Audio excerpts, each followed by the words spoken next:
Book folds are a great way to use ribbon. I really love this woven ribbon here from Stampin' Up! And we paired it with the die cut, or punched out shape, I should say. So for your kit, you've got a piece of ribbon. We've got the card base, our piece of boat that has the mast, our 2 sails, and a piece of the Let's Go Fishing Designer Series paper. So I'm going to put our completed card off to the side here, and we're just going to get started. So for this one, you're going to need adhesive, a stamp set if you want, and a pair of scissors. Let's grab our bone folder, and we're going to crease our left edge, and then the crease here that is 3/4 of an inch over. So this piece was scored at 4 1/4 and then 5 inches. We're going to fold this piece back on itself and then score it, or burnish it, I should say. So then when we close our card, it'll close the way that it should. Now, the adhesive is going to go on this piece, the 3/4 inch piece. We're just going to run a tape line, actually a couple. And you want to make sure that you're not going to get it past the scores, because if you do, then your card is going to stick to itself.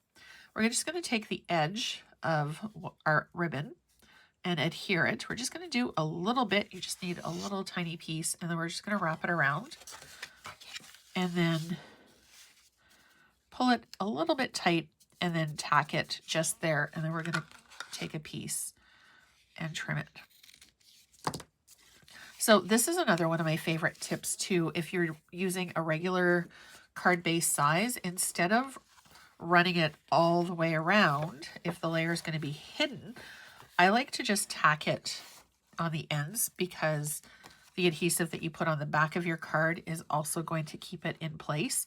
And this other trick too with the bow that we tied, usually the advice that's given is to take your ribbon, tie it. I'm not going to tie it tightly because I'll never be able to undo it. Tie it tightly and then trim to place it on your card. This way you get to save a little bit of ribbon by doing what I'm going to be doing next. So untie the knot. And then all we're going to do is put a little bit more adhesive right here on the ribbon. And then press to close our fancy fold. So now our card's not going to open. Then we're just going to take our piece here, and you can either tie a bow, or you could use, do what I did on the sample and just tie a very basic knot. We're just going to tie our knot. You could also use a coordinating color of ribbon if you wanted to, just to give it a little bit of a different look. And then we're going to tie our knot, pull tight, and then you can just play with it to get it to whichever way you want. Now I did leave the tail a little bit long on this one, so we're just going to trim and trim.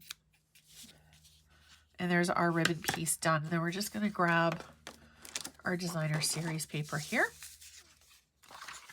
Oops, I forgot. You also have a punched piece of Very Vanilla, which I forgot to include in my kit. So I'm just going to grab my punch, which is on my desk.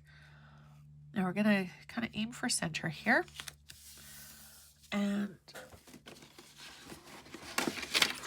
oops, piece of Very Vanilla.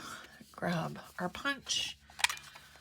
And then to punch, all I did was run it so that I see no light coming through on my punch. Give it a bit of a push so it doesn't move, and then just pop it down. All right, then we're going to put our ribbon off to the side here that we're not using. We are going to take our sails here. I did have to look at the catalog to make sure that I was doing this properly. You can either pop it up on dimensionals, either the mini dimensionals or the regular, and just cut down to size. I am just using adhesive on this.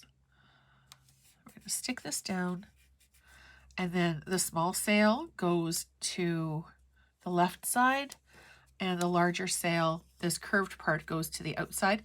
You can actually tell when you punch something which side is the right side. The bottom or the back of the punch is slightly different than the front. It's a lot smoother and cleaner on the front, and it's a little bit raised on the back. And then we're just going to pop this guy down.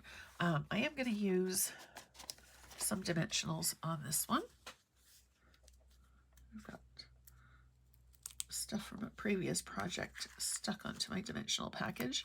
I'm just going to do 2 on each. I'm using the minis, but if you were using the regular size, 1 would probably do. I find that you don't usually need to put a ton of adhesive. I was watching a video today, and she wasn't a Stampin' Up! Demonstrator. I can't remember what company she represented.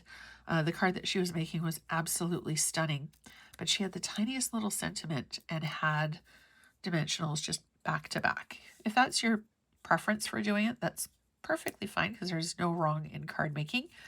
I just find that a little dab will do you, usually. Okay, and then we're going to put this guy on here, make sure it's attached to the mast, and then we're going to do bigger for the back. My rule of thumb is usually, if it's a square, 4 corners. If it's a circle, I do 3 kind of spaced evenly so that one side doesn't look wonky. Whoops, shoot, compared to the others. And then we're just going to put our sailboat on here. Now, if you wanted to, you could decorate the inside as well. You could stamp it. But I don't usually put sentiments until I know who the card is for. So, fairly quick and easy way to use up ribbon. And it just adds a little bit of dimension and interest to your card.